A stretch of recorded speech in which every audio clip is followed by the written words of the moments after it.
जन्मलो मी, नमो हरे भूमी जिथे घडलो मी, नमो जन्मभूमी जिच्या कामे देव माझा सदा नमाजी, परमपवित्र माझ्या या मातृभूमीला नमस्कार. सन्मान्य व्यासपीठ वैकल्य माझ्या मी आज तुम्हाला एका अशा व्यक्तीबद्दल बोलणार आहे ज्याचं मला तुम्हाला तर संपूर्ण देशाला अभिमान आहे.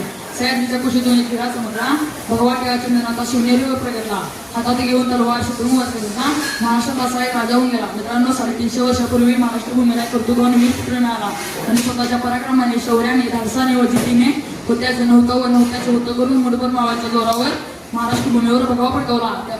त्यावेळी अनेक पंथीय सत्ता महाराष्ट्रात धुमाकूळ माजवत होत्या. मुघलांच्या कैद्यात लाखो मराठा सैनिक कितपत पडले होते. स्त्रियांची आबरू लुटली जात होती. अनेक बायकांच्या कुंकवाचा धनी मारला जात होता. शेतकऱ्यांचा कोणी कळवायक नव्हता. या परिस्थितीत महाराष्ट्राला झंकार धर्मत्या पेटल्या अंगाराची अखेर ती वेळ आलीच. सह्याद्रीची गर्जना झाली. 19 फेब्रुवारी 1630 रोजी शिवनेरी किल्ल्यावर एक तारा समजला. जिजाऊंच्या पोटी सिंह जन्मला. मानाचा मुद्रा करतो शिवाजी महाराजांना. त्यांनी मराठी मातीत भगवा झेंडा रोवला. हवा वेगाने नव्हती, हवापेक्षा जास्त त्याचा वेग होता. हवापेक्षा जास्त त्याचा वेग होता. अन्यायाविरुद्ध लढण्याचा इरादा एक होता, पण एक होता.